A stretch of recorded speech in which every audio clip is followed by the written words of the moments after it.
Multi bagger ऐसे ही नहीं बनते। मल्टी बैगर का एक क्राइटेरिया होता है।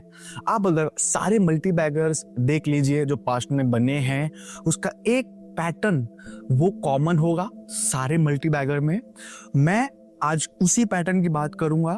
अब जैसे कि आपको पता है कि मेरा बिगिनर्स ट्रेडिंग गाइड 2025 चल रहा है, बट बीच में मैं ये वीडियो एक डाल रहा हूँ for the multi beggars because it is really important to post it right now, to upload it right now, because ये मार्केट सेंटिमेंट में आपको इतना अपॉर्चुनिटी मिल सकता है और ऑलरेडी इतना अपॉर्चुनिटी खड़ा है कि आपको मिस नहीं करना चाहिए। बिकॉज अगर ये वीडियो को आपने मिस कर दिया तो आने वाले 2-3 साल में जब बुल मार्केट होगा और तभी आप ये वीडियो देखोगे तो ये वीडियो का कुछ यूज नहीं होगा। इसके लिए मैं ये टाइम पे जब मार्केट वॉलेटाइल हो, चॉपी हो, टाइम करेक्शन पे जा रहा हूँ, मैं वीडियो शूट कर रहा हूँ और अपलोड कर रहा हूँ आपके लिए to figure out how to find the best multibagger and what is that one common pattern in every multibaggers. तो चलिए वीडियो की शुरुआत करते हैं। चलिए फिर बात करते हैं मल्टी बैगर्स की। तो मल्टी बैगर्स ऐसे ही नहीं बनते। हाई ग्रोथ स्टॉक में अगर आप इन्वेस्ट करोगे, जो मोस्ट ऑफ द इन्वेस्टर्स वही पैटर्न पे चल रहे हैं, बिकॉज वो लोग भूल गए लॉन्ग टर्म। वो लोग 5 साल 10 साल के लिए भूल गए। उनके लिए long term is 1 year game कि भाई मुझे 1 साल में इतना परसेंटेज दिखना चाहिए, इतना पैसा दिखना चाहिए। यही माइंडसेट एक चीज में लेके जाती है जो इतना मायने नहीं देती इन्वेस्टिंग में, वो है high growth high valuation stock. High growth बहुत ही इंपॉर्टेंट होता है for multi beggars, for that gain that you want, but high valuation इतना इंपॉर्टेंट नहीं होता है। आज हम हाई वैल्यूएशन की बात करेंगे, लो वैल्यूएशन की बात करेंगे। Low valuation is basically margin of safety. एक बिजनेस का जो रियल वैल्यू है वो 100 रुपए एक शेयर का चल रहा है, बट स्टॉक प्राइस उसका अगर समझो कि 150 है तो वो ओवर वैल्यूड में गिना जा सकता है, वो हाईली वैल्यूएशन पे गिना जा सकता है। वही जगह पे जहां पे real value of company is 100 rupees but the stock price is 50 rupees, हम अंडर वैल्यूएशन में आते हैं। मार्जिन ऑफ सेफ्टी हमको दिखने को मिलता है, बट ये कंपनी मिलना बहुत ही रेयर है। ये कंपनी हमें सिर्फ एक करेक्शन फेज में दिखने को मिलता है जब market is really struggling to pick up.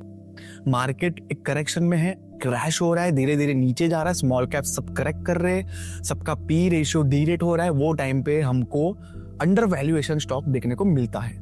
बहुत सारे स्टॉक है, मैं नाम नहीं ले सकता। लास्ट में मैं 2-3 ऐसे स्टॉक के नाम बताऊंगा, but as of you know I am not SEBI registered yet, तो मैं रिकमेंडेशन नहीं दे सकता। मैं जो स्टॉक का नाम लास्ट में बताऊंगा वो आप खुद रिसर्च करके आप देख सकते हो, तो ये वीडियो को एंड तक देखिएगा। अब समझिए, चलिए हाई वैल्यूएशन की बात करते हैं, हाई ग्रोथ की बात करते हैं, जो कि basically high growth is equal to high valuation. जो भी हाई ग्रोथ कंपनीज है, जैसे कि डिक्सॉन देख लीजिए, आईटी के जो स्मॉल कैप स्टॉक्स है वो देख लीजिए, थोड़े बहुत जो इलेक्ट्रिकल इक्विपमेंट्स वाले हैं, वो सारे कंपनीज के हाई वैल्यूएशन है बिकॉज अभी वो मोमेंटम में है, उसमें बाइंग पावर आ रहा है, उसका पी रीरेट हो रहा है। और समझ लीजिए कि एग्जाम्पल एक स्टॉक का पी रेशियो पहले 18 था साल पहले, आज वो 75 है, बिकॉज उसका स्टॉक प्राइस भी बढ़ गया, उसमें मोमेंटम देखने को मिल रहा है, उसमें बाइंग पावर देखने को मिल रहा है। तो अगर आप सोचोगे कि 75 की पी में कोई स्टॉक लेना है बट उसका एवरेज समवेयर इज अराउंड 20-25, तो आप ज्यादा पैसा दे रहे हो एक स्टॉक का, एक शेयर का, जो कि वैलिड नहीं है। बिकॉज अगर समझिए कि मार्केट सेंटिमेंट और बिगड़े, एक छोटा सा बैड न्यूज वो स्टॉक के लिए भारी पड़ सकता है। हमेशा ध्यान रखिए, ये एक रूल मैं आपको बता रहा हूं। जब भी आप हाई वैल्यूएशन स्टॉक पे इन्वेस्ट करते हो और समझिए कि मार्केट सेंटिमेंट बिगड़ता है, उसका एक छोटा सा भी जो बैड न्यूज आ जाए वो कंपनी के लिए, कि समझिए कि मतलब क्रेडिट रेटिंग जो होता है वो A+ से लेके A- पे शिफ्ट हो गया, वो स्टॉक 6% नीचे गिरेगा।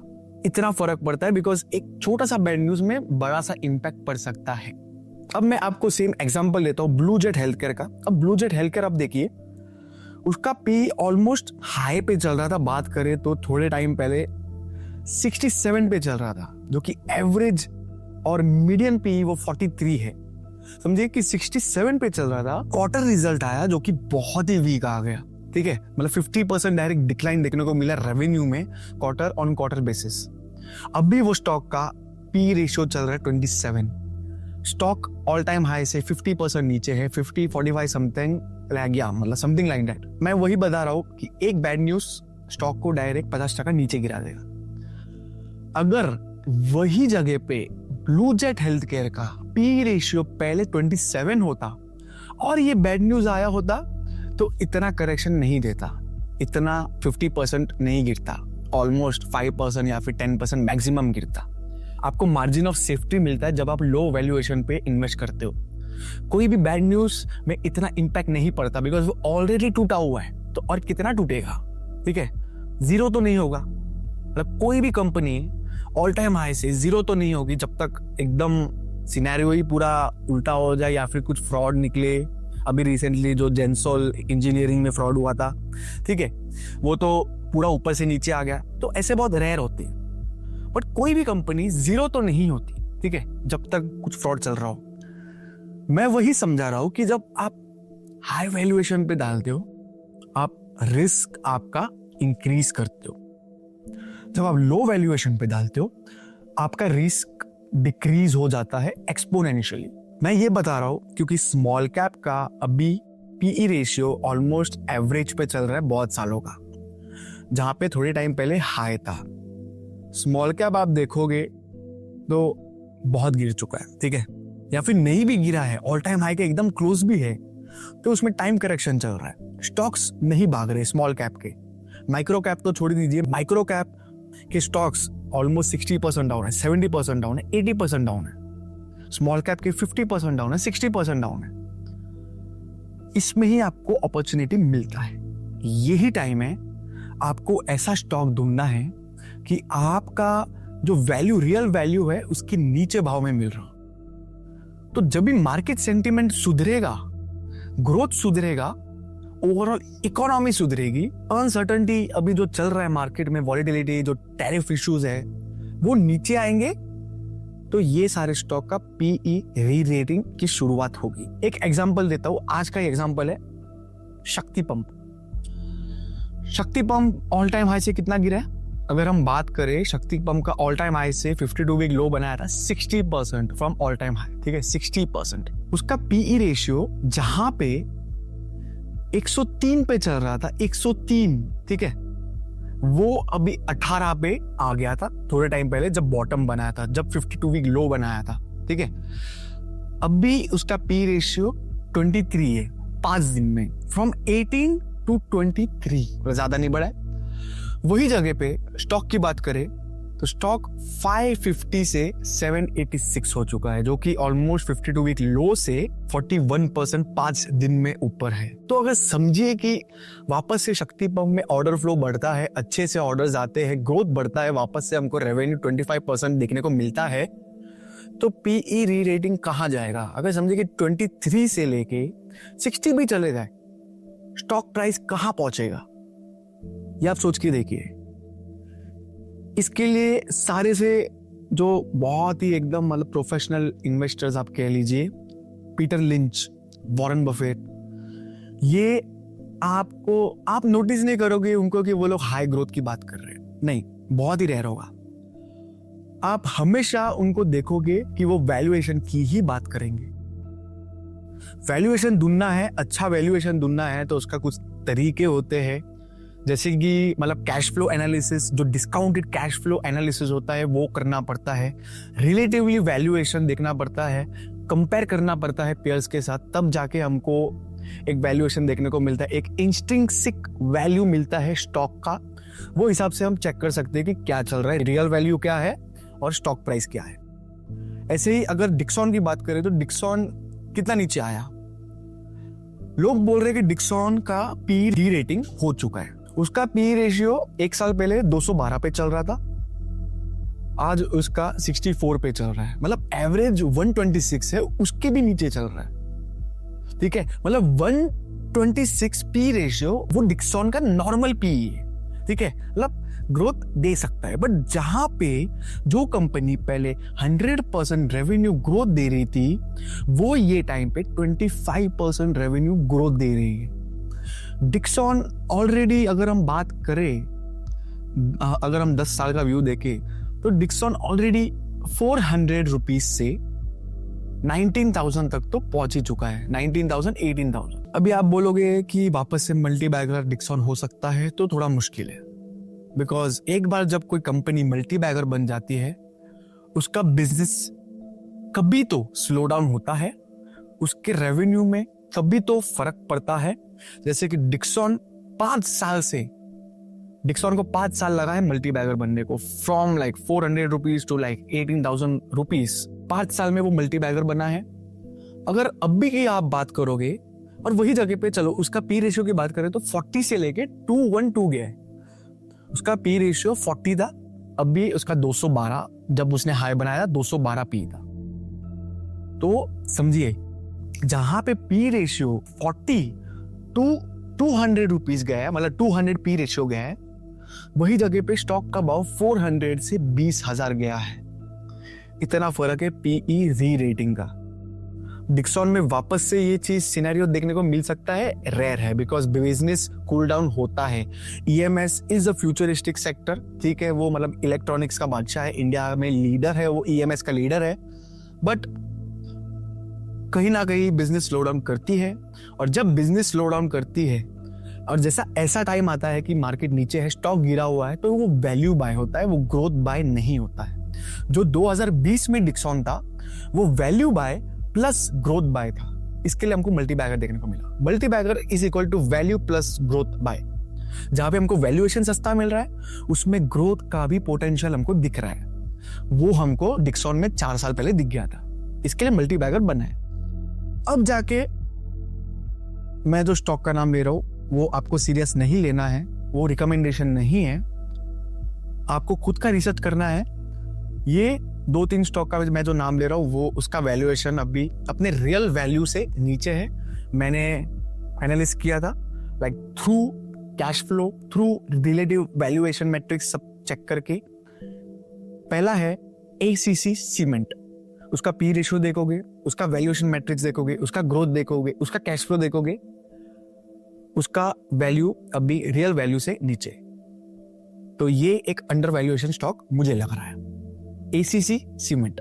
सेकंड शक्ति पंप, जैसे कि हमने बात की रिसेंटली, शक्ति पंप अभी उसने 4 दिन में 51% गेन दिया, 41%, उसका पी रेशियो 18 से लेके 23 पे चढ़ा है।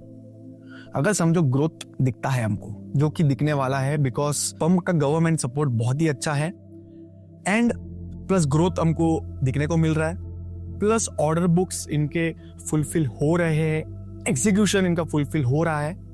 तो ये आप खुद का रिसर्च करके, एनुअल रिपोर्ट पढ़ के, कॉन कॉल्स पढ़ के आप देख सकते हो, बट उसका वैल्यूएशन वाइज अभी अच्छा है। अगर तीसरा स्टॉक की मैं नाम लूं तो है नेटको फार्मा। नेटको फार्मा का वैल्यूएशन आप देखोगे, बाकी सारे जितने भी फार्मा के स्टॉक्स हैं, ठीक है, वैल्यूएशन आप देखोगे तो कितना चल रहा है, ऑलमोस्ट लाइक 9.5 to 10 के बीच में है। उसका प्राइस 921 पे चल रहा है, जहां पे वो 7 साल पहले, 8-9 साल पहले भी वही रेंज में चला था। मतलब इसने 8-9 साल तक कुछ गेन नहीं दिया है, ठीक है, gain, stock gain wise 0 return 8-9 साल में नेटको फार्मा का। बट अगर आप वही जगह पे रेवेन्यू चेक करोगे, ग्रोथ चेक करोगे, उसका कैश फ्लो चेक करोगे, उसका रिटर्न रेशियोज चेक करोगे, तो आपको समझता है कि अभी जो वैल्यू पे बैठा है नेटको फार्मा वो रिलेटिवली सस्ता है, उसका पोटेंशियल अच्छा है, वो आगे जाके अच्छा कर सकता है। ये आप रिसर्च करिए, आप जानिए स्टॉक के बारे में, फिर आप देखिए आप क्या कर सकते हो। जो 4th स्टॉक है वो भी फार्मास्यूटिकल सेक्टर से है, वो है doctor Reddy laboratories limited. P ratio उसका चल रहा है 18 पे, जहां पे पीयर्स कंपैरिजन करेंगे तो ऑलमोस्ट लाइक एवरेज देखा जाए तो 30 है, बट डॉक्टर रेड्डी का 18 पे चल रहा है। लुपिन भी सस्ता है, 22 पे चल रहा है। और उसका बाकी सब अगर आप कंपेयर करोगे ना, ओपीएम हो गया, आरओसी हो गया, आरओई हो गया, ईवी एबिडा हो गया, पीईजी रेशियो हो गया, आपको समझेगा कि डॉक्टर रेड्डी क्या कर रहा है। और एक चीज ध्यान देना, जब आप मल्टीबैगर ढूंढोगे फ्री कैश फ्लो होना जरूरी है। लोग बोलते होंगे कि फ्री कैश फ्लो नहीं होता है तो वो ज्यादातर केपेक्स में ध्यान दे रहे या फिर कोई इन्वेस्टमेंट में ध्यान दे रहे, नहीं, फ्री कैश फ्लो चाहिए, फ्री कैश कंपनी में बैठे रहना चाहिए, तब जाके वो रियलिस्टिकली अपने बिजनेस में वापस से इन्वेस्ट कर सकता है, मैन्युफैक्चरिंग प्लांट बना सकता है, वो डिविडेंड दे सकता है, वो शेयर होल्डर्स का इंटरेस्ट बनाए रख सकता है। जब उसके पास फ्री कैश फ्लो होगा तब। फ्री कैश फ्लो बहुत जरूरी है, कोई भी मल्टी बैगर में फ्री कैश फ्लो जरूरी होता है। पी रेशियो हमेशा कम होता है, ग्रोथ विजिबल होता है, रिटर्न रेशियोज आरओसी आरओई वो दिख के आता है, तब जाके हमको मल्टी बैगर्स देखने को मिलते हैं। ऐसे ही नहीं कि भाई आपने 100 के पी रेशियो में कोई भी ले लिया, उसका ग्रोथ 25% है, एक क्वार्टर में उसका 20% रेवेन्यू ग्रोथ आ गया, वो स्टॉक डायरेक्ट 40% क्रैश कर गया। फिर इन्वेस्टर सोच रहे हैं यार क्या हो रहा है। ठीक है, बहुत सारे इन्वेस्टर हाई वैल्यूएशन इंडस्ट्री पे ऑलरेडी इन्वेस्टेड कर चुके थे 2023 में जब बुल मार्केट था। वो लोग ज्यादातर डिफेंस और रेलवे में बैठे हुए, mostly investors, most of the investors who came after Covid, वो ने तो पीएसयू, ने तो डिफेंस, ने तो रेलवे स्टॉक्स में कहीं ना कहीं तो बैठे हुए।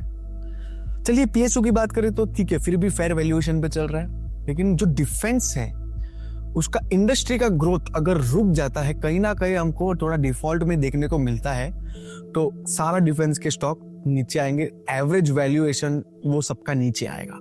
अभी फिर भी एवरेज पी रेशियो सबका हाई है, ठीक है, ये टाइम पे बाइंग करना फेयर वैल्यूएशन लग सकता है। बट अगर इंडस्ट्री में कूल डाउन आ गया, कोई स्टॉक में कूल डाउन आ गया, कोई रेवेन्यू ग्रोथ में कूल डाउन आ गया, तो वो सेक्टर में बहुत फर्क पड़ जाता है। जैसे कि रेलवे में आप देख सकते हो, रेलवे में ये साल में जो बजट में निकाला था कि थोड़ा माइनस कर रहे, थोड़ा सा जो बजट है वो पीछे लेके आ रहे रेलवे के लिए, उनका पी रेशियो 2023 में हाई चला गया था। फिर क्या हुआ, रेलवे में no momentum since 1 year 1.5 year. Investors are still waiting that, रुके हुए कि कब ये रिकवर करेगा, ब्रेक इवन आते ही एग्जिट कर लेंगे। अभी कितने लोग तो वो सोचते होंगे। हमेशा बेयर मार्केट में आपको मल्टी बैगर ढूंढना है, लो वैल्यूएशन स्टॉक ढूंढना है, रियल बिजनेस ढूंढना है, real fundamental strong, balance sheet strong, debt valuation सब मिनिमम होना चाहिए। फिर जब भी बुल मार्केट चालू होता है, स्मॉल कैप पिकअप पकड़ता है, मार्केट सेंटीमेंट सुधरता है, अगर आपका फंडामेंटली स्ट्रॉन्ग स्टॉक है, अगर आपने लो वैल्यूएशन पे खरीदा है, वो उसका पी री रेटिंग देखने को मिलता है, जाएगा ऊपर। बुल मार्केट का जैसे लगे कि हाई वैल्यूएशन हो गया, ये स्टॉक का हाई वैल्यू अभी ज्यादा ही दिख रहा है, जब तक आपको ग्रोथ दिखे, अगर समझो कि 100% रेवेन्यू ग्रोथ दे रहा है हर क्वार्टर में, अगर वो 3 साल तक नॉन स्टॉप 100% रेवेन्यू ग्रोथ दिया है, एवरेज अगर बात करें तो कोई मतलब क्वार्टर्स में 90 देगा, कोई 110 देगा, कोई 80 देगा, मतलब एवरेज 100 दे रहा है 3 साल के लिए, तो आप तब तक होल्ड रखोगे। आपको पता है कि कुछ कूल डाउन करने की जरूरत नहीं है, इसका वैल्यूएशन हाई हो चुका है, बट ग्रोथ भी दिख रहा है, तब जाके मल्टी बैगर बनता है। मार्केट सेंटीमेंट के साथ भी खेलना है आपको, इसके लिए मैं ये वीडियो अब भी डाल रहा हूं, बिकॉज मार्केट सेंटीमेंट खराब है और आपको मौका है ये टाइम पे ऐसे स्टॉक ढूंढना है, रियल वैल्यू से स्टॉक प्राइस नीचे चल रहा हो, फंडामेंटल स्ट्रांग हो, डेथ एकदम मिनिमम हो, वैल्यूएशन नीचे हो, बैलेंस शीट स्ट्रांग हो, कैश फ्लो एकदम पॉजिटिव हो, तब जाके आपको मजा आ जाएगा जब भी बुल मार्केट आएगा तब। और ये मत सोचिएगा कि मल्टी बैगर 1 साल में रिटर्न दे देते हैं, कोई मल्टी बैगर को सालों लग जाते, कोई मल्टी बैगर 3 साल बाद पिकअप पकड़ेंगे, कोई मल्टी बैगर 6 साल बाद पिकअप पकड़ेंगे। आप जो देखते हो कि मल्टी ईयर ब्रेकआउट पे आ रहा है कोई स्टॉक, मल्टी ईयर ब्रेकआउट, मतलब 2007 में टॉप बनाया था, वापस नीचे क्रैश कर गया, 2025 में वो वापस से वो ब्रेकआउट लेवल पे आ रहा है, ऑलमोस्ट 20 साल के बाद। तो अगर हम ब्रेकआउट पे खरीदेंगे तो already we are late, already उसका पी रेशियो, उसका वैल्यूएशन मैट्रिक्स हाई हो चुका है।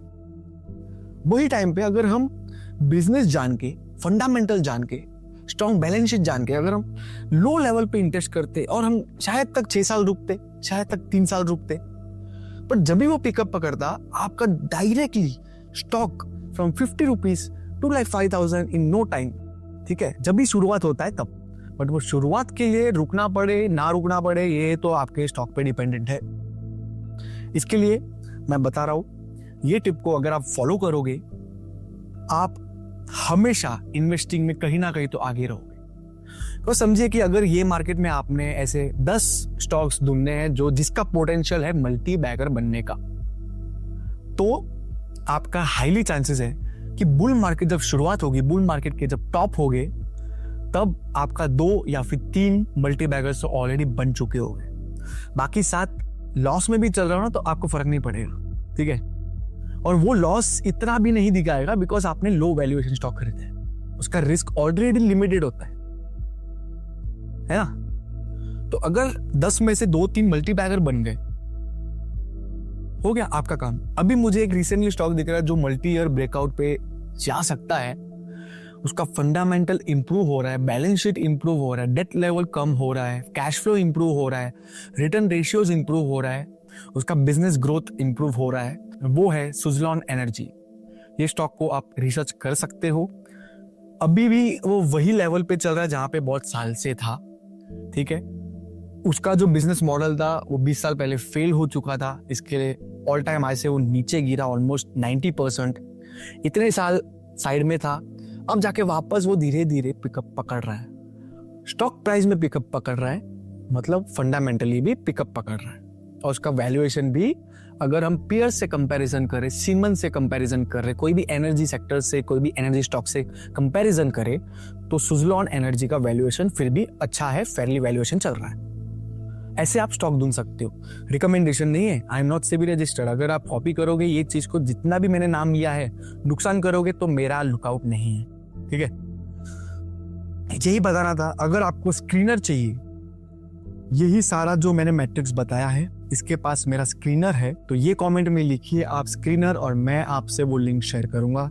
ये वीडियो को दोस्तों के साथ शेयर करिए जो इन्वेस्टिंग में ऐसे हाई पी रेशियो वाले खरीद लेते हैं, हाई वैल्यूएशन वाले खरीद लेते हैं, फिर 2-3 साल के लिए फंस जाते हैं। ये वीडियो उनके साथ शेयर करिए। ये वीडियो सारे ट्रेडर्स के साथ भी शेयर करिए, बिकॉज ट्रेडर सिर्फ वो ट्रेडिंग के बारे में सोचता है, डेली इनकम के बारे में सोचता है, लॉन्ग टर्म के बारे में नहीं सोचता है, जो कि बहुत मैंडेटरी है। ये वीडियो को सबके साथ शेयर करिए, मुझे सब्सक्राइब करना ना भूलिए, और मैं मिलूंगा आपसे नेक्स्ट टाइम।